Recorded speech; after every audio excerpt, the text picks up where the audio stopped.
Coming up on News 11, a classic car dealership is opening in Depew, a train derailment in Portland, Oregon, and Billie Eilish announces she's going on tour. These stories and more, News 11 starts right now.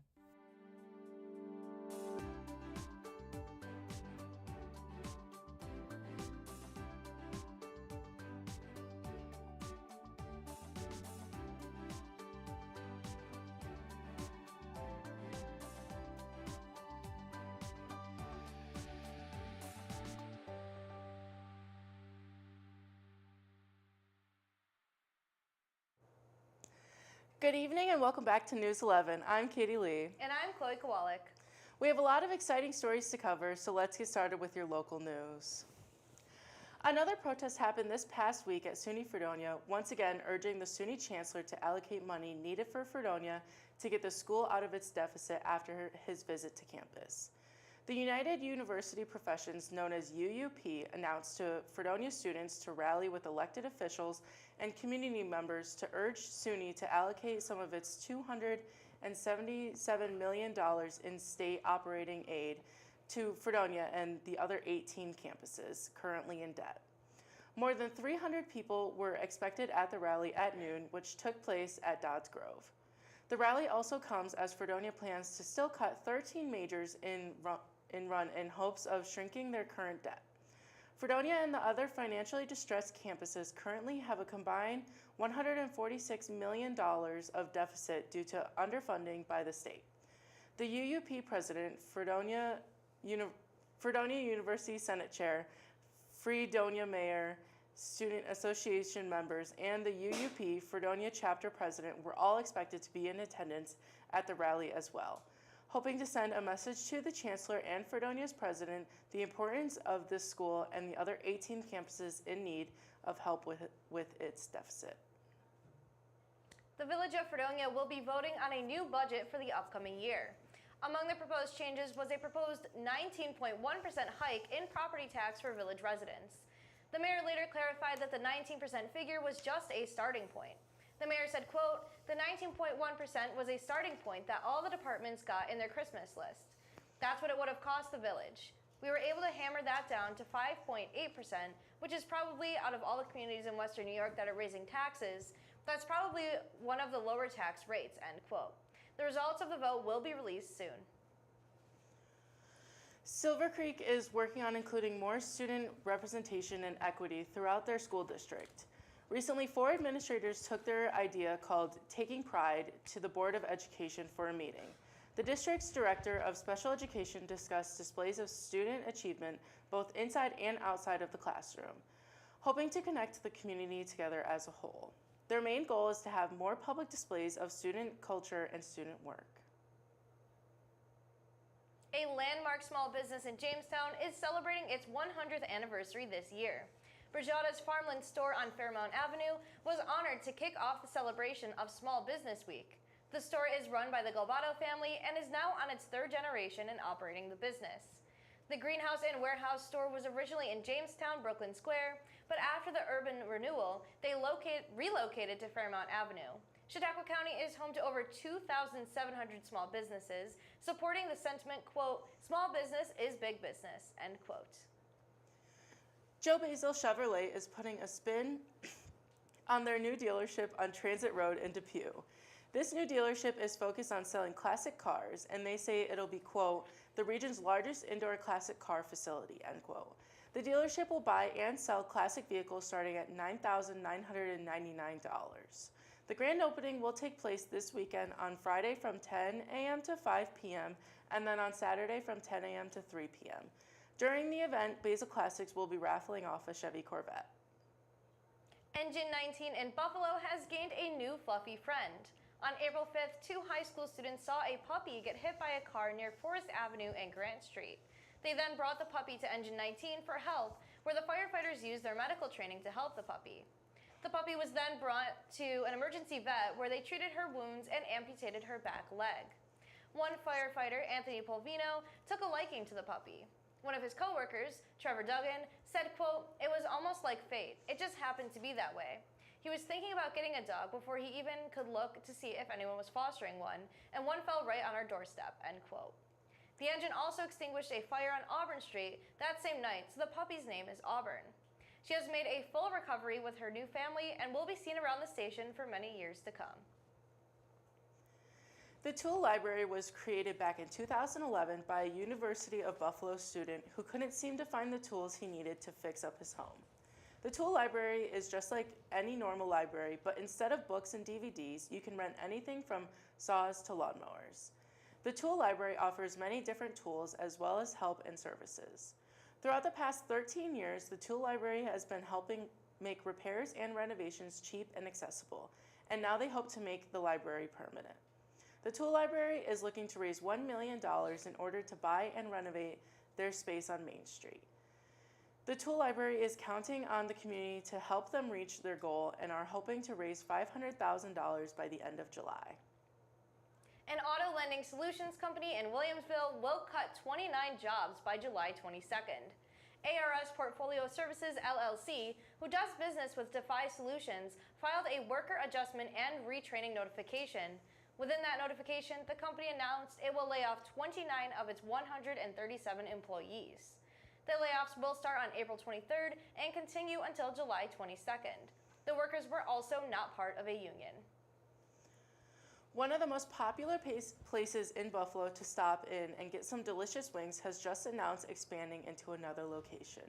The restaurant Anchor Bar, with currently 6 locations in Buffalo, is now expanding outside of its homeland and creating a franchise in Myrtle Beach and many other locations. In late 2022, Anchor Bar signed a deal opening up of 5 new franchises in Texas, Ohio, North Carolina, and 2 in Florida. The Anchor Bar in Myrtle Beach is set to open early June before any of the other franchises' sites are set to open. And when we return, we will have your national stories. We'll be right back. We've been down there. You gotta do the same. All you do is sign. So don't get nervous. Sign your name. Selective service. It takes no time. Just sign on the line at the post office. Selective service. Hey guys, if you're about to turn 18, you've got to register with Selective Service. It's simple. Just go down to the post office, fill out a card, and turn it in. That's all there is to it. There's no draft now. You're just adding your name to Selective Service's list in case there's a national emergency. So if you're 18 now, Selective Service, you gotta get down to the post office. Register with Selective Service. It's quick, it's easy, and it's the law. Takes no time. Just sign on the line at the post office. Selective Service. Most of my family, they never graduated high school or even let alone go to college, so I'm trying to break that barrier. Every day after work, went straight to school, studied hard, and it paid off. I could not have done it alone. I see the future is really bright for me. The high school diploma is just added to the confidence, and now I feel unstoppable. Find free adult education classes near you at finishyourdiploma.org. Last week, U.S. President Joe Biden signed a bill that became a law that will ban TikTok if its owners do not sell the company to American owners. Currently, TikTok is owned by a Chinese country. The U.S. is giving TikTok owners 9 months to sell the company, with a potential 3-month extension if a sale is in progress. TikTok's owner, Shou Chew, has called this law, quote, unconstitutional. The U.S. claims that much of the reason behind this bill is concerns that China is accessing and utilizing U.S. data. However, Chew stated that TikTok has invested billions of dollars in keeping U.S. data safe. In reference to the upcoming 2024 election, former President and candidate Donald Trump is in favor of the ban as well. We may be looking at another El Nino summer coming up. El Nino is a natural climate pattern marked by warmer than average ocean temperatures in the equatorial Pacific. When the water gets cooler than average, it's La Nina. Either phase can have an effect on the weather around the globe. El Nino will be gone within the next couple of weeks, but that doesn't mean that it will be escaping the heat this summer. It is predicted that this summer will be another hot one due to human-driven climate change. El Nino or La Nina does not have an accurate prediction on the weather in the U.S., but it does help predict how the summer temperatures will be. College campuses across the country are continuing to protest the Israel-Hamas war.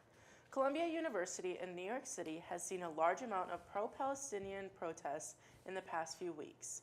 The university has now begun suspending students who refuse to abide by a deadline to vacate the campus encampments. Cornell University has begun doing the same thing. Students who have been suspended at Columbia will not be eligible to complete the semester or graduate and won't be allowed in university buildings. On the other side of the country, similar protests have been occurring at UCLA, now with dueling protesters. Both pro-Palestinian and pro-Israeli classes at UCLA were canceled today as violent clashes have broken out between the protesters. Many Americans have stated that they are on the student side, citing similar college protests throughout history, such as anti-war protests during the Vietnam War. The historic Union Pacific Bridge in Portland, Oregon was closed on Monday morning as a result of a train car derailing and leaning against one of the bridge's support columns. All of the train cars were empty and cleanup is already underway, with the cause of the derailment currently unknown. Nobody was harmed during the derailment and no hazardous materials were released either. The 111-year-old bridge is famed for its multi-level design, with there being car traffic on the higher level and train traffic on the lower level. The steel bridge will remain closed until it can be assessed for its structural stability, per Portland Fire and Rescue. This closure comes on the heels of the tragic Francis Scott Key Bridge collapse in Maryland and will no doubt influence the scrutiny surrounding the reopening. Last week, Tennessee state legislators passed a bill allowing school teachers and staff to be armed. The bill authorizes the concealed carrying of a gun under certain conditions. These include obtaining an enhanced carrying permit, getting permission from law enforcement and principal, completing 80 hours of training, completing a background check, and undergoing a psychological evaluation. Gun violence is the leading killer of children in the United States, and 34 states have the carrying of a gun banned in kindergarten through 12th grade schools. The bill also states that teachers are not obligated to disclose parents whether or not they are carrying. Teachers are not allowed to carry in large school gatherings, in the gymnasium, auditoriums, or in meetings. This has sparked heated debate around the issue of gun violence in this country and the presence of firearms in the classroom. This past weekend, the Midwest braced as deadly storms began to roll through across the plains. Sunday, after 2 days of intense weather, a tornado has rolled through, killing at least 4 people in Oklahoma. The storm had threatened parts of Texas, Nebraska, Oklahoma, Kansas, Missouri, and Iowa, with some of the most damage down in Oklahoma. The governor of Oklahoma, Kevin Stitt, declared a state of emergency due to the weather and said it is the most damage he has ever seen since being governor with his first term back in 2019. As of Sunday night, almost 45,000 homes and businesses remain without power in both Texas and Oklahoma. And when we return, Brent joins us with our sports update, and we'll have Hunter for your first look at weather. We'll be right back.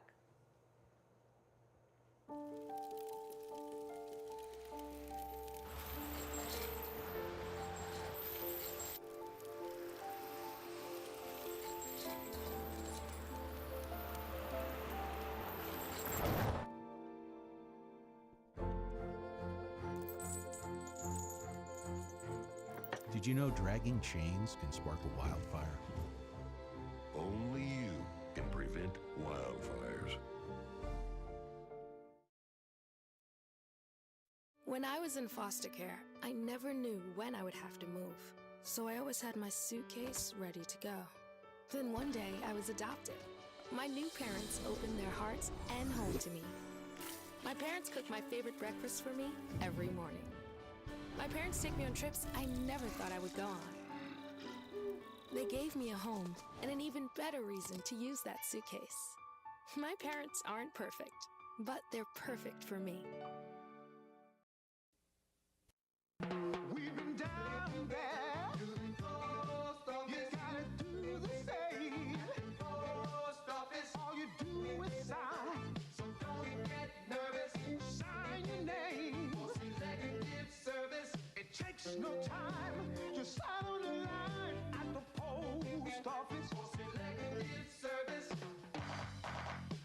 guys, if you're about to turn 18, you've got to register with Selective Service. It's simple. Just go down to the post office, fill out a card, and turn it in. That's all there is to it. There's no draft now. You're just adding your name to Selective Service's list in case there's a national emergency. So if you're 18 now, Selective Service, you gotta get down. Post office Register with Selective Service. It's quick, it's easy, and it's the law. takes no time. Just sign on the line at the post office. Selective Service. We're now joined by Brent Casillo, who will be giving us our weekly sports update. What's going on in sports, Brent? Thanks, Chloe. This past Friday, our men's baseball team played a SUNYAC game against the Oswego Lakers at home. The boys fell short in capturing a win as the result of the game ended 22-8 in favor of the Lakers. A couple of the guys had pretty decent games, though, as Tucker Schwab had 3 at-bats, 1 hit, and 3 RBIs. Garrett Stuckey had 5 at-bats, 1 hit, 1 run, and 2 RBIs. And Riley Cardinal had 3 at-bats, 1 hit, 1 run, and 2 RBIs. The Blue Devils look to get back in the winning column as they took on the Lakers again on Sunday. Unfortunately for the boys, the game resulted in a 4-0 loss for the Blue Devils, with nobody getting an RBI this game. A couple of the Blue Devils were still able to record a hit. Christian Pagano and Tyler Curtis both recorded a hit, while Kyle Tedford tallied 2 hits. They were searching to get back in the winning column as they took on Alfred State today, which as of right now, the team is trailing 9-8 in the bottom of the 7th. Their next matchup is this Friday afternoon as they travel to Cortland to take on the Red Dragons in a SUNYAC matchup starting at 3 p.m. This past Friday, our girls softball team traveled to Oneonta to take on the Red Dragons in a doubleheader. The girls fell short in both games, losing 10-2 to the Red Dragons in Game 1 and Game 2. Ellie Wendell and Aaron Cunningham both recorded an RBI. Megan Goodry and Jordan Kanik both also tallied a hit. In Game 2, Ellie Wendell had 3 at-bats with 2 hits and 1 RBI. Emily Chelius had 2 at-bats with 1 hit and 1 RBI. Alyssa Santiago, along with Madison DeVore, had 2 at-bats and both recorded 1 hit as well. The girls are still recording good at-bat stats, and we're searching to get back into the winning column as on Saturday they took on New Paltz in another doubleheader. Unfortunately, the girls fell just a little bit short as they dropped Game 1 5-0 and Game 2 3-0. The Blue Devils took on Nazareth today, and again another doubleheader that started at 3 p.m., which resulted in an 8-0 win for the girls in the first game and another huge win in Game 2 as the Blue Devils took the win 7-2.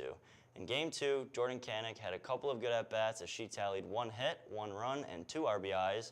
Max Solaro was another good batter for the Blue Devils in this game as she tallied 1 run, 3 hits, and 2 RBIs. The girls look to keep the winning streak alive tomorrow night as they take on the Buffalo State Bengals in yet another doubleheader starting at 3 p.m. On Saturday night, the last remaining team in Buffalo, the Buffalo Bandits, played their quarterfinal single elimination game at home taking on the Georgia Swarm. It was a complete back-and-forth battle the entire game, and at the end of the 4th quarter, assistant captain Dane Smith scored a buzzer beater to take the lead. Unfortunately, the goal was called back as it did not cross the goal line in time, which sent the game into overtime. Josh Byrne was able to capitalize in overtime on a rocket of a shot, sending the Bandits to the semifinals against the Toronto Rock in a best-of-3 series. Against the Swarm, Byrne and Dane Smith both recorded 6 points, and Ian McKay recorded 3 points as the Bandits won in a 10-9 thriller. Tune in this Friday night at 7:30 p.m. as the Bandits travel to Toronto for Game 1 of the semifinals. So Brent, how are you feeling about the Bandits currently being Buffalo's team with like their big win last year and then making it into the playoffs this year? I'm excited. I mean, I think this year going against Toronto is going to be a little bit tougher than last year because they're the #1 seed, but we're the only team that was able to beat them twice during the regular season. So that's a good note to look on going into the semifinals. Yeah, definitely. Cool. So we're now joined by Hunter and maybe Chris for our first weather forecast. What do you guys have for us? Thanks, Chloe. Good evening, everyone. It's Hunter Halterman here. No questions there. Hopping straight into our weather forecast. It's been a wonderful sunny day getting into the high 70s. The sun was out and I hope you were too. It doesn't look so bad tonight either as it drops down to a low of 55. If you didn't get a chance to go out today, you will still have a prime opportunity to enjoy it tomorrow with a high of 66 and very little cloud coverage in the sky. Tomorrow should serve as the perfect opportunity to do some outside activities. Be careful and wear your sunscreen though, as the UV index is looking to be very high. That's all I have for you right now, but I'll be back later with your weekend weather. For now, let's pass it back to those guys at the desk. Thank you guys so much. And when we return, we'll have your international headlines. We'll be right back.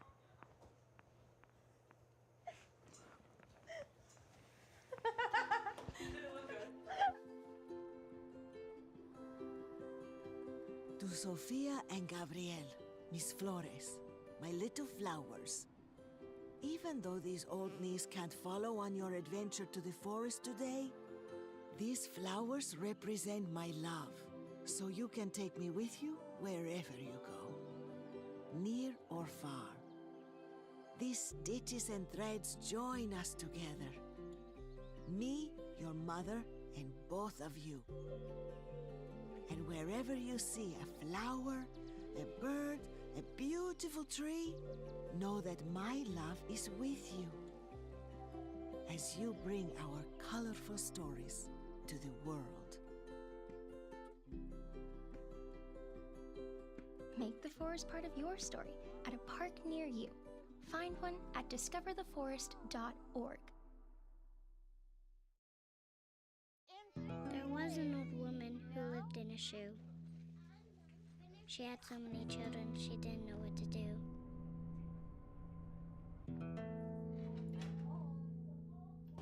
She gave them some broth without any bread and kissed them all soundly and put them to bed. Hunger is a story we can end. End it at feedingamerica.org. Most of my family, they never graduated high school or even let alone go to college, so I'm trying to break that barrier. Every day after work, went straight to school, studied hard, and it paid off. I could not have done it alone. I see the future is really bright for me. The high school diploma is just added to the confidence, and now I feel unstoppable. Find free adult education classes near you at finishyourdiploma.org. Israeli Prime Minister Benjamin Netanyahu has vowed to invade Rafah, one of the final safe spaces for Palestinians in Gaza, regardless of a potential deal as the countries discuss a potential ceasefire. The war between Israel and Hamas has continued for almost 7 months now. Netanyahu said, quote, "The idea that we will stop the war before achieving all of its goals is out of the question," end quote. The United States has repeatedly claimed it is against an Israeli occupation in Gaza. U.S. President Biden claims that the focus of the United States is now to improve the humanitarian situation in Gaza. In addition, more aid trucks are entering Gaza as a result of heavy pressure on Israel from the United States. However, there are few signs that the aid is actually reaching Gaza, something that many protesters and Americans are keeping an eye on. Major flash floods and landslides on West Kenya have left 45 people dead and dozens missing. The old Kajabi Dam in the Great Rift Valley region collapsed during mud, rocks, and uprooted trees with it. Vehicles were hit by the debris on one of Kenya's busiest highways as paramedics responded. 109 people were hospitalized, and at the time of the latest report, 49 are missing. Kenya has also been experiencing ongoing rain since March that is contributing to the flood. All dams in the area are now being inspected after the incident, and calls for evacuation will be put out where necessary. Husma Yousaf, the first Prime Minister of Scotland, has resigned. Yousaf was the head of the pro-Scottish Independence Party, the Scottish National Party. The SNP will now seek to heal internal divisions and reinforce their positions ahead of the anticipated UK-wide parliamentary elections. The SNP was weakened due to disagreements with party allies, such as the Green Party over climate change goals, as well as internal disagreements on transgender rights. Yousaf will continue his duties as First Minister until the SNP can find and select a replacement for the majority of the Scottish Parliament. The issue of Scotland's First Minister contributes to the already hostile and fervid political climate of the UK, with preparations for parliamentary elections ramping up and issues such as immigration, healthcare, and government spending being at the forefront of political campaigns. Both England and Wales will be holding elections on Thursday, which will serve as a barometer for the amount of support incumbent Prime Minister Rishi Sunak has the SNP's focus and will now be a new leader who can repair the party's image in time for all important parliamentary elections. And after the break, a look at the potential stars of the new Lion King, Billie Eilish's tour announcement, and the milestones Anne Hathaway is celebrating. We'll be right back. When you think of the local lowdown, what do you think of? Well, when I think of the local lowdown, it's the live music that we have played in the studio. It's gotta be the laughs we shared, the memorable moments during the whole thing. Oh my god, so fun. The local lowdown for me is the people behind the scenes, the amazing team that we have making the show. Oh, it's gotta be exploring all sorts of genres and music I've never heard before. Oh, easy. Going out to shows and talking to artists and getting the latest news on what they have planned for the future. It's about these artists, man. Giving them a platform to showcase what they've worked so hard on and show their music to the community. It's all about supporting the local scene of music to keep it running for years to come. And of course, the band merch. You can't forget about the merch.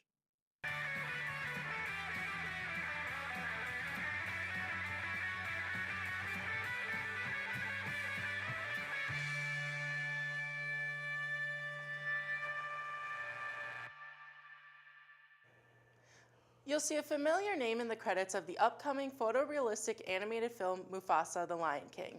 The name is Blue Ivy Carter, also known as Beyoncé's 12-year-old daughter. While one remake of The Lion King came out in 2019, this new movie will follow Mufasa and his journey from being orphaned to becoming king. Blue Ivy will be voicing King Simba and Queen Nala's daughter, Kiara.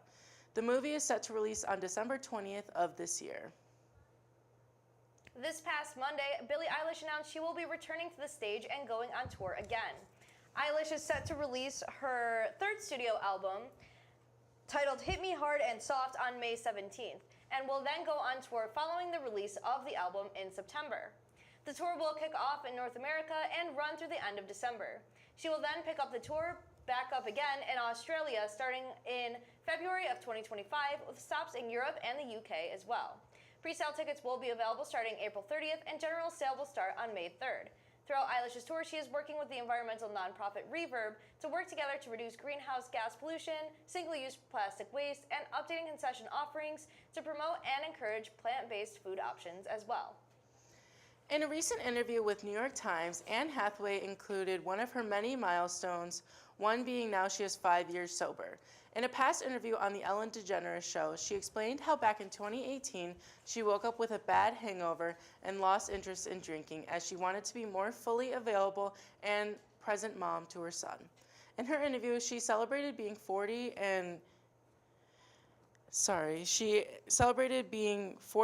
being 5 years sober and celebrating these milestones in her life. She also hinted of a potential third installment of The Princess Diaries.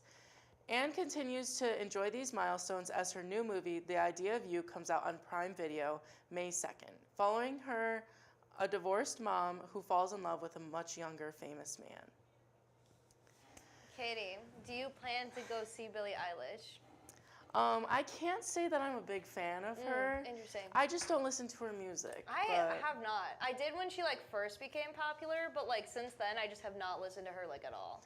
I know my roommate kind of wanted to, and our producer, Sam Falone, she signed up for pre-sale, so I know that. Cool. But I don't know if anybody got tickets, actually. Yeah, yeah, all the best of luck getting tickets at all right now. But now we're going to toss it to Hunter one more time tonight for the end of the weekend weather. How's it look, Hunter? Thanks, Katie. Welcome to your weekend weather forecast with myself, Hunter Halterman, not anyone else. Starting us off, Friday is going to be hot with a high of 79 degrees. The fun doesn't stay long as we will see some thunderstorms in the afternoon. These continue into the night as it drops to a low of 60. Our Friday showers continue throughout Saturday with some chances of thunderstorm in the morning. Saturday reaches a high of 66 and drops down to 58 at the night. The rain does not stop on Sunday, but we'll see a nice high of 69 around 4 p.m., dropping to a low of 54 at night. That's all I have for the weekend weather, and I'll WYF viewers, back to the desk. All right, and we now, since this is the last episode of news for the semester, which also means the last new episode of news for all of the seniors here, So we want to take this time to thank every senior who has been a part of News 11, and we have a special little video put together as well.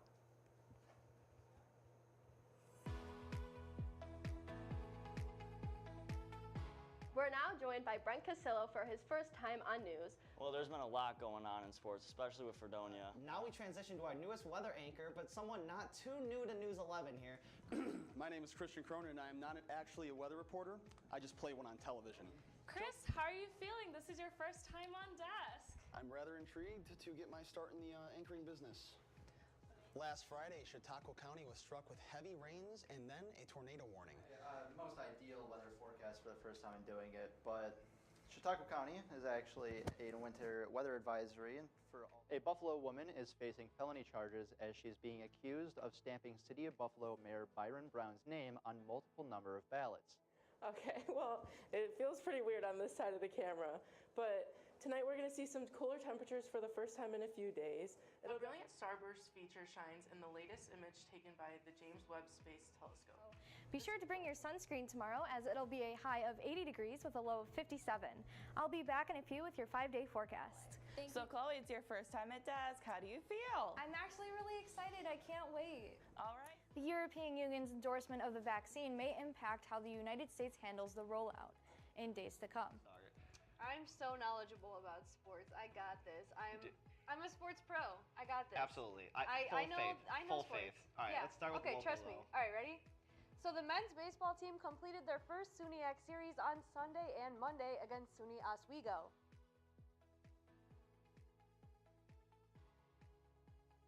Anyhow, it seems that news is ending.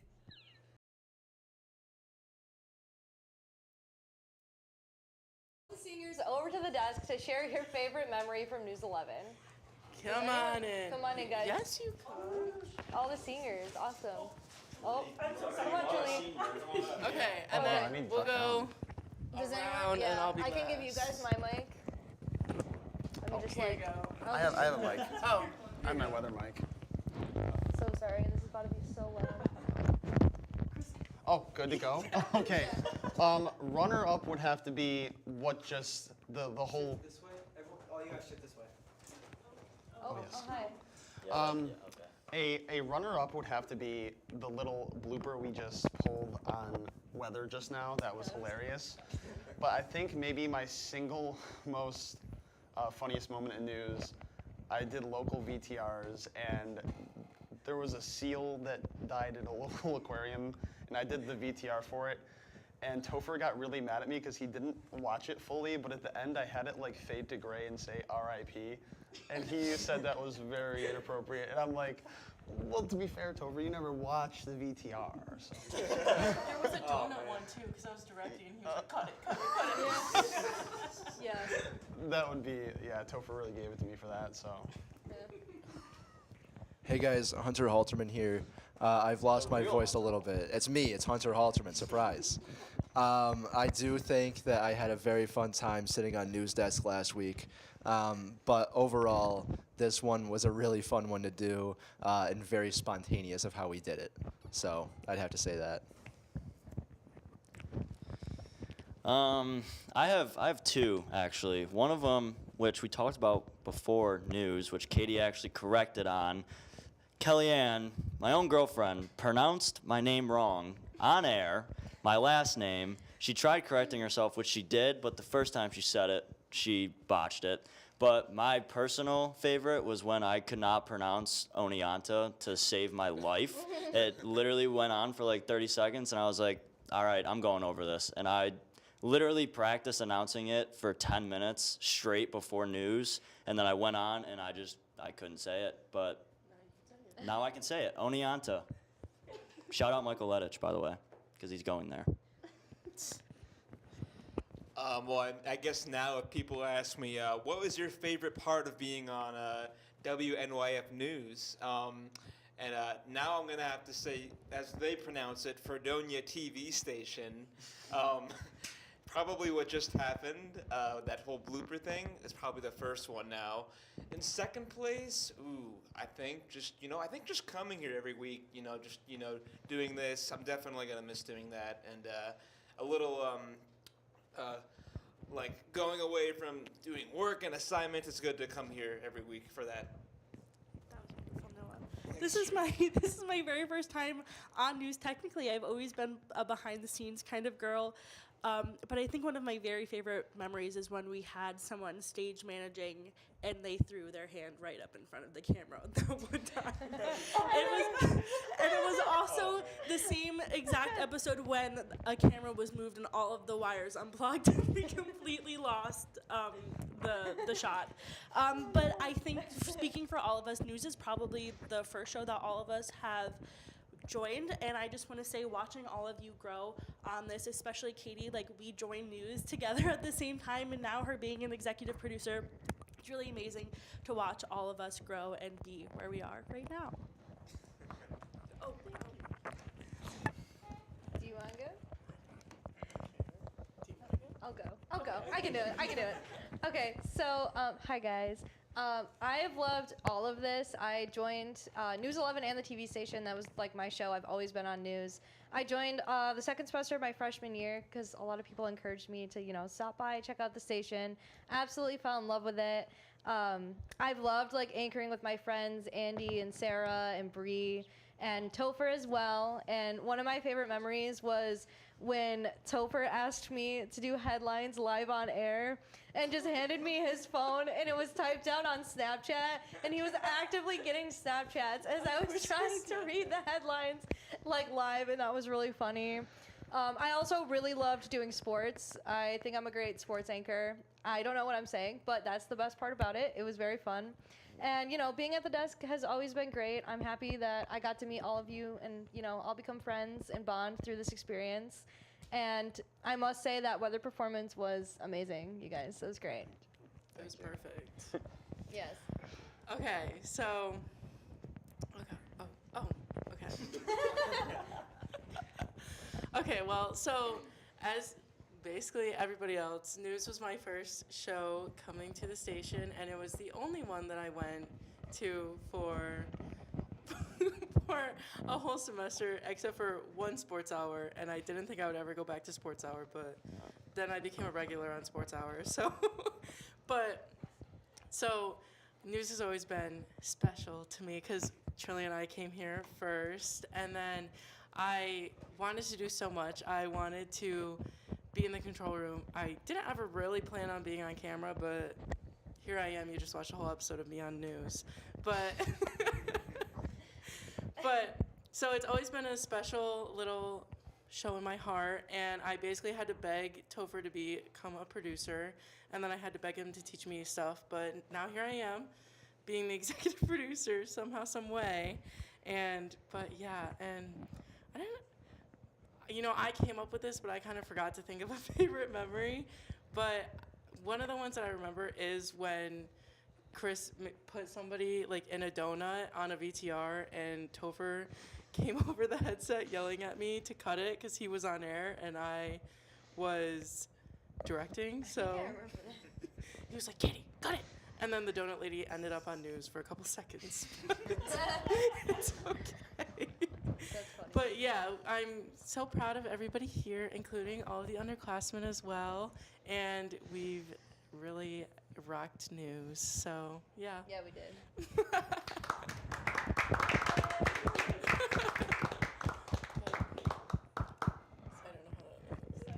Yeah. Okay. Okay. So we won't see you again, but News 11 is going to continue. News 11 yes. will be back, and so Elizabeth Wagline, who's never been on news, will be the executive producer, and then basically some of the producers will be the same as well. So thank you all, and have a great night, and have a great life, I guess. Yeah. Do your send off. Wait, what? Yeah, you're Katie Lee. Oh. Wait. You're Katie Lee. Oh, the last. You're Katie Lee. This is the end. This is our last send off. Oh, wait. Official. Yeah. Oh, okay. So That's sorry. also a top memory. Gotta be sober. Okay, so that does it for News 11. Thank you to Behind the Scenes crew. I'm Katie Lee signing off. And as always, thank you to everyone for watching at home, and have a great night. I'm Chloe Kowalik signing off.